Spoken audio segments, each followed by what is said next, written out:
everybody. Thank you for being here. I am absolutely thrilled and ecstatic because as you heard me talk on the campaign trail, jobs in the economy had to be priority number one. And I wanted to make sure that we had someone that moved the Haley administration in a way that can't is not an option, and that we focus on jobs. And we're thrilled to announce today that our first appointment to the Haley administration is going to be for Department of Commerce, and it is Bobby Hitt. And you know him as the face of BMW. But what I can tell you, we can say absolutely is, as we were going through the interview process, he is exactly what I was looking for, which is someone that knows what it's like to be on the other side of the red tape. He has experienced what it takes to negotiate with commerce. He has experienced what it takes to work with the ports to make sure the importing and the exporting is right. He understands what it takes to deal with workforce development and getting the right skilled workers for a company. He understands every aspect of what a company is going to look for when they look to come here and what a company expects when they do get here and the relationship that they want to maintain. And so with that, it is a proud day for South Carolina. It's certainly a proud day for me. Get excited because this is when jobs in the economy start, and we know that we're going to hit the ground running. And so with that, I will allow Bobby to make any comments he would like to make. Thank you very much. Good morning. I couldn't be more excited about taking on this mission. I've been almost 18 years at BMW. Managed to overcome my long-term relationship with the press and become a real business person. I've been involved in all of the negotiations between BMW and South Carolina and all the entities around the state. And I can't imagine a greater opportunity than to be able to represent Governor-elect Haley, soon to be Governor Haley, and the state of South Carolina, and bringing more jobs to South Carolina and bringing businesses here. In my role at BMW, I have been dealing with the last 5 commerce secretaries, all of the commerce secretaries that we've had, as well as managing through 5 presidents of BMW and 5 chairmen of BMW.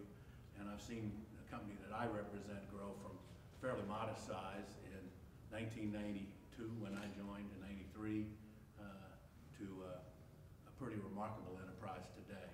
And we did that in concert with the state, making sure that there were good mutual relationships between the company and the state. That's what I intend to do for South Carolina and for the businesses in South Carolina. And not only represent the new businesses that come, but the existing businesses that are here now, and how can we make them more prosperous and how can we make them grow.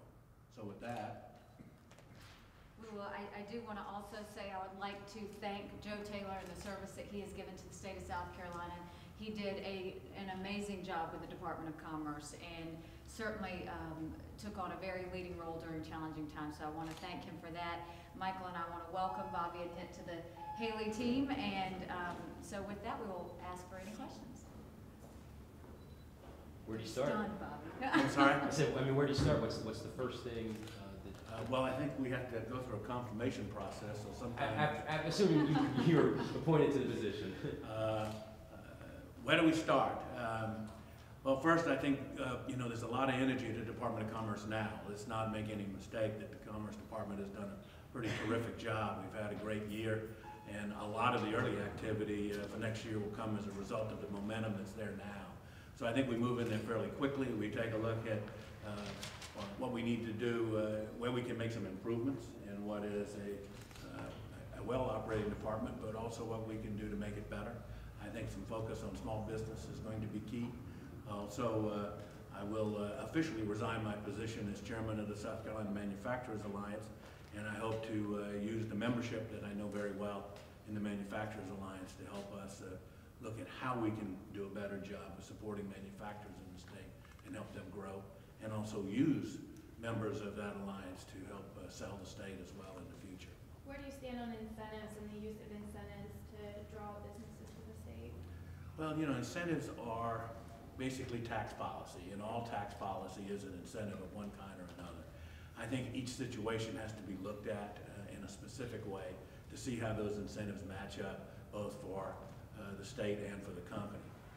As I've said in my role at BMW, and I've said it many times to my chairman and to my presidents, we must do a good mutual deal for both sides. It has to be a win-win. Everyone sees a deal that's lopsided and knows it for what it is. So if you can do a a deal that balances the interest of the state and its long-term needs and the company and its long-term needs. You get a win, and we'll work on that. Y'all had discussions of salary? I'm sorry? Have you had discussions of salary and will you? No, I have not, but my understanding is there's a salary commission or something that does that. It's not, I don't believe that, you get to pick my salary. Yeah, do and I you? was gonna say neither one of us had talked about Well, that you one. won't be doing it for a dollar like others. No, I still have a son in college, and I would like to get paid. Do you see a restructuring of the Commerce Department? Like, on the campaign trail, there was talk about a division of entrepreneurs or something focused specifically on small business. Do you see any restructuring? And I'll take this, what we're gonna do is we're gonna start having more in-depth conversations. What we did was made sure that our philosophies were the same in terms of how we wanted to go forward, that our feeling of urgency in bringing jobs to the state, taking care of the small businesses we already have was important. What I've talked with Bobby about is that we are gonna try and set up a division within the Department of Commerce that is somewhat like a constituent service for small businesses, so that when small businesses need help, they know that they can call the Department of Commerce. Big corporations have always been able to do that. We want small businesses to be able to do that now. So whether it's issues with LLR, whether it's issues with DHEC, whether it's issues with the Department of Revenue, I want small businesses in South Carolina to know that they have a friend with our administration. And I think that Bobby agrees with me on that, that part of economic development is taking care of the businesses that you already have. And so as you go to recruit to grow jobs, you grow jobs in a way that you're also growing the businesses of the small businesses we have already had. You've heard me say that Boeing, the reason we are so thrilled with Boeing is that 91% of their contracts are going to South Carolina businesses. That's what makes it a real win, is when you're helping the businesses that are already here. Correct. What's your assessment of the economy and kind of what's possible for economic development, both short-term and longer term? Well, my assessment of the economy is primarily based on what I know from the company I work in now. And what we're seeing around the world is a real growth. The company I work for with BMW, we don't build cars on spec, we build cars because people order them. So we're what I call a pull system rather than a push system. We're seeing great demand all around the world and in the U.S. for our product, which is a leading indicator to me that there is movement in the economy in the positive direction. I think South Carolina is well poised to get its share of companies here. We can parlay that and continue to leverage what we do here in South Carolina for all South Carolinians. Let me say that there's a high focus in commerce on the manufacturing sector, which is very important as a wealth creator. Have good contacts in that area, again, through our association and my business with BMW all these years. But also in a variety of other areas, such as distribution and in call centers and other things. So we're going to look at all those areas to try to provide jobs for people of all skill levels, because everyone in South Carolina that wants to work should have a job. From your experience at BMW working with the Department of Commerce, where do you see room for improvement at the agency? I think there's always room for improvement in communications. I believe that knitting together not only commerce, but the other agencies in the state that are engaged in either directly or indirectly in economic development is very important. Between the Ports Authority, the Research Authority, help me out, Workforce Development. The alliances, all of the regional alliances. I happen to be vice chair of one of the regional alliances right now, and I believe bringing all of the focus together on economic development and having a concerted effort by, again, the alliances, as well as all of the county executives that are involved in economic development, we can always do a better job, and the key is communications. And maybe because I used to be one of y'all, maybe I'll be a little better at it than some others. Are you planning on keeping most of the same staff, starting over? There are some people who are critical in moving over to the DW from the pre-existing. What's your plan?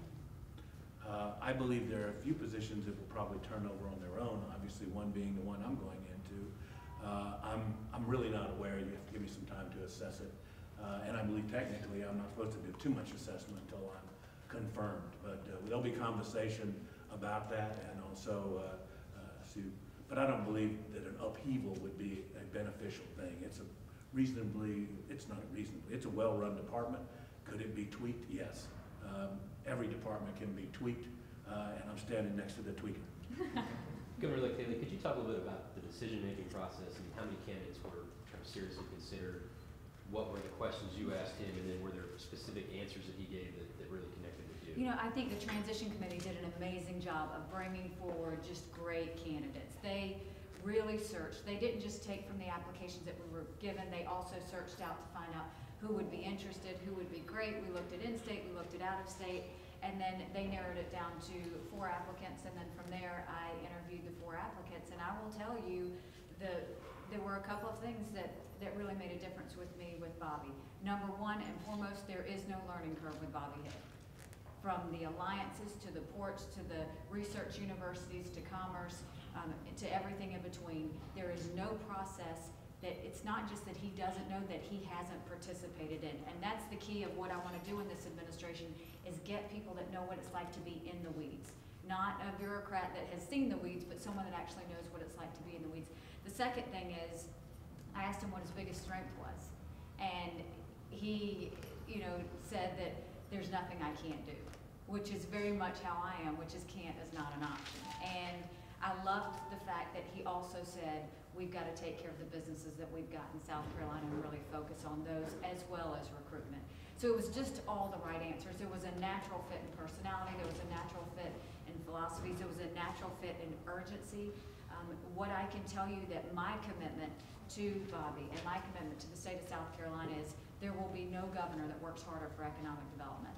I expect to be on the phone with him every day. We are getting calls from companies now that are interested in coming to visit. It is a new day in South Carolina where we are going to make sure that jobs are number one. Last question. What businesses will you be courting? I think we're going to look at not just the quantity of companies that come in, but the quality of companies that come in. The companies that come in that we make sure are helping the small businesses that we already have. But we've got quite a few interesting industries that are looking into South Carolina, and so there is no door that I will close. I think right now we've got 10.7 unemployment. I think we've got to do what's right by the people and right by the small businesses of this state. Thank you very much for taking your time. We appreciate you.